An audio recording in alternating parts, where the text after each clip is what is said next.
Oi pessoal, tudo bem? Só um aviso antes de começar o vídeo. Eu vou começar a trazer casos novos pra cá toda terça-feira. Então se você tá gostando do conteúdo, tá gostando de acompanhar, se inscreve aqui no canal. Vou deixar também minhas redes sociais na descrição. Principalmente o TikTok, eu vou deixar aqui passando aqui na tela pra vocês seguirem lá. Que eu vou levar por lá casos mais curtinhos, que não teria como fazer um vídeo pra trazer aqui no YouTube. Então se vocês gostam desse conteúdo, me acompanhem por lá também. O caso que eu vou trazer hoje pro nosso clube investigativo, o caso do Joey Metheny, o canibal. O caso que ficou bem famoso em 1990. Por conta das declarações do assassino, que ele falava que usava a carne das vítimas tanto para consumir quanto para misturar com carne de porco e vender na sua banca de sanduíches e hambúrgueres. E é isso, bora pro vídeo!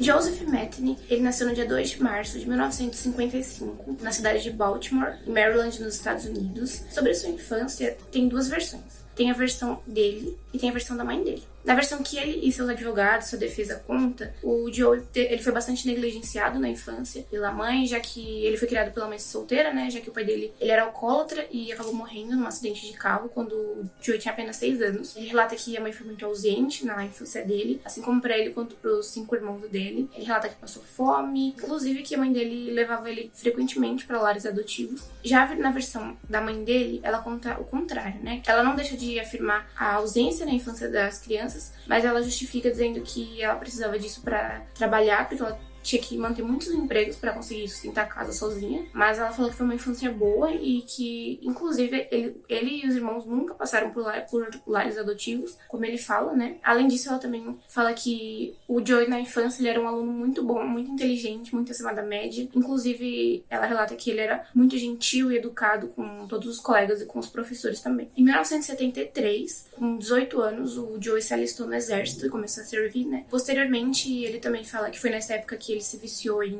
heroína. A sua mãe também afirma esse fato. Ela fala que foi uma das épocas mais difíceis da juventude do Joey, que ela fala que foi quando ele começou a se distanciar muito da família e dos amigos, né? E daí, quando ele já estava realmente viciado, ele não tinha mais contato, assim, quase, com a família e com os amigos, e ele passou a viver em lares, assim, lares e acampamentos de pessoas sem tetos e viciadas, apesar dele ainda manter, assim, um emprego estável como motorista de empilhadeira e caminhões. Na vida adulta, já o Joey se casou, e desse casamento ele teve um filho. A sua esposa também era viciada em drogas, né? Era um casamento bem conturbado. E em um determinado dia de 1994, a esposa pega ela e o filho deles de 6 anos e some, assim, sem deixar nenhum... Enquanto o Joey estava trabalhando, ela sumiu e não deixou nenhum tipo de pista, nenhum tipo de carta, nenhum tipo de aviso pro Joey. E quando ele chega do trabalho e vê que a esposa e o filho não estão mais, ele fica muita raiva, né? Porque, segundo ele, como por ela ser uma viciada em drogas, ela não poderia cuidar de uma criança sozinha, né? Então, isso deixa ele muito enfurecido. A partir desse momento, ele decide que ele vai sair pra procurar ela e o possível, suposto atual companheiro dela pra se vingar, né? De ter fugido e levado o filho. Só um adendo, o Joey mesmo, ele disse que provavelmente essa fuga foi por conta de brigas, desentendimento que eles estavam tendo, mas ninguém sabe o nível das brigas e como eram, enfim, já que a esposa não deixou nenhum tipo de rastro. Então, motivado por essa fúria, né, que o Joey estava sentindo por conta da fuga da ex-esposa, né, ele cometeu seu primeiro crime e ele assassinou uma mulher chamada Kathy Magaisner, de 39 anos, era uma mulher condenada por prostituição. Depois o Joey mesmo relata na sua confissão que ele estrangulou a Cat, enterrou o corpo dela numa cova rasa no local onde ele trabalhava, deixou lá por 6 meses, e daí depois desses 6 meses ele retirou o corpo, os ossos, né, os restos, e jogou no lixo. O Joey, depois de muito tempo, de várias semanas, ele ainda continuou procurando a esposa dele, né, principalmente em locais abandonados, pontes, locais que ele sabia que ela estaria, porque ele sabia que ela iria pra usar drogas. Então, eram locais que ele também já conhecia, né? Em uma dessas procuras, ele foi até a Hanover Street Bridge, em Baltimore, lá em Maryland mesmo, onde ele morava. Lá embaixo dessa ponte, ele acabou encontrando Randall Brower e também o Randy Piker, que eram dois sem-tetos que viviam lá nesse acampamento. E ele sabia que sua esposa já tinha usado drogas com eles, ele já tinha visto, então eram pessoas do círculo social deles dois, né? E ele chegou lá bastante nervoso, pedindo informações da esposa dele, né? Perguntando onde ela estava. Só que os homens não sabiam, né? Então eles acabaram não dando nenhuma informação pro Joey, né? Nenhuma pista do paradeiro dela, porque eles realmente não sabiam. Então, no acesso de fúria, o Joey pegou um machado e acabou assassinando os 2 homens ali mesmo. Como era embaixo da ponte, ficavam alguns pescadores no rio. Ele viu que tinha um pescador ali próximo e ele não sabia se o pescador tinha visto ou não toda a cena, né? E como eram pessoas do círculo deles, ele acabou ficando desesperado, né? De ser descoberto, enfim. E ele acabou também assassinando o pescador como meio que uma queima de arquivo por precaução de não ser descoberto. Ainda muito desesperado, né? De não saber o que fazer com todos os 3 corpos que ele tinha acabado de matar, ele pegou os 3 corpos e jogou no rio, com uma tentativa de não ser descoberto. Só ressaltando que o Joe, ele era um homem muito forte e grande fisicamente, né? Ele tinha mais de 1,80 m de altura e mais de 200 quilos. Ele era até apelidado ironicamente pelos amigos dele como Tiny, que traduzindo seria muito pequeno ou pequeno. Então ele poderia ter facilmente, sim, matado esses 3 homens com bastante facilidade, sem nenhum tipo de problema pra ele. Os seus esforços pra tentar se livrar dessa culpa, assim como ele fez com o primeiro assassinato que ele cometeu, não foram suficientes dessa vez, já que em 1995 os corpos foram descobertos e ligados a Joey. Não tem nenhuma informação de como foram ligados, mas foram. E o Joey acabou ficando preso por 18 meses, 1 ano e meio, né, numa prisão no condado de onde ele morava, aguardando julgamento por esses 3 assassinatos. Em 1996, o júri decidiu que não tinham provas para incriminar e condenar o Joe, então ele foi absolvido desses 3 crimes e foi solto. Ainda em 1996, no finalzinho do ano, após ele sair da prisão, o Joe ele passou a morar num trailer, e nesse mesmo ano, meados de novembro, ele matou a Kimberly Lynn Spicer, né?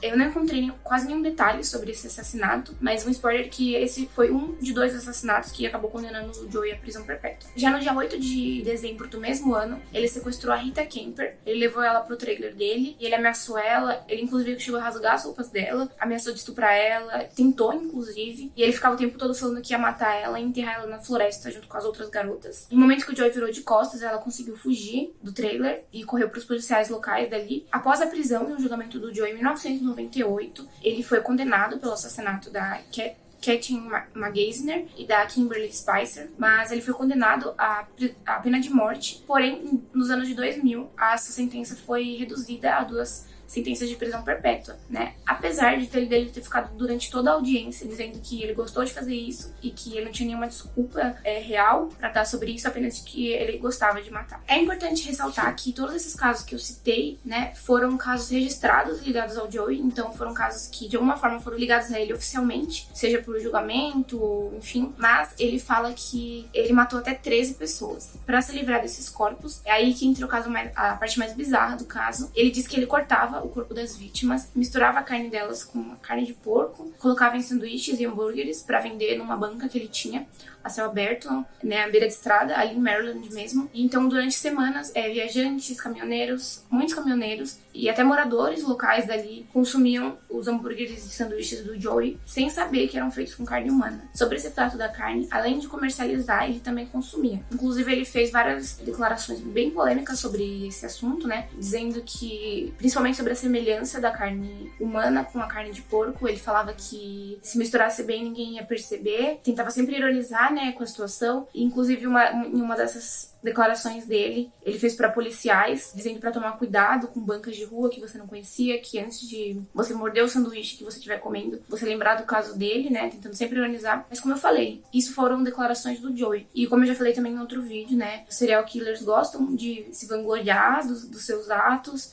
Muitos gostam de aumentar, né, os fatos para receber algum crédito, enfim. E não se sabe se é o caso do Joey, porque não tem nenhuma confirmação sobre isso, já que, enfim, foram só confissões dele, mas no julgamento ele foi condenado apenas por assassinato das 2 mulheres. Então, isso foi uma declaração dele, uma confissão dele, assim como ele confessou ter matado os 3 homens embaixo da ponte. Os outros 2 assassinatos ele também confessou à polícia com detalhes. Então, assim, tem grandes chances disso ser verdade. Além de tudo isso, o Joey também declara que o único arrependimento dele em toda a vida, depois de tudo isso, foi não ter conseguido encontrar a ex-mulher dele e o suposto atual companheiro dela pra completar a sua vingança, ou seja, matar eles 2, né, por ela ter fugido. Então foi uma coisa que ele realmente não superou. Talvez pode ter sido isso que tenha motivado o ódio dele de ter feito tudo isso. No dia 5 de agosto de 2017, o Joey foi encontrado morto na sua cela por um agente penitenciário. Os motivos da morte não consegui encontrar, não foram divulgados, mas o Joey passou seus últimos dias numa prisão estadual de segurança máxima ali em Maryland mesmo. E é isso, esse foi o caso de hoje. Espero que vocês tenham gostado. Como eu falei no início do vídeo, se vocês estão gostando de acompanhar, vou trazer novos vídeos toda terça-feira. Não esqueçam de se inscrever no canal e deixar seu gostei ou seu comentário, se você tiver algum apontamento ou alguma dica de caso ou o que você acha desse caso. E é isso, até o próximo vídeo.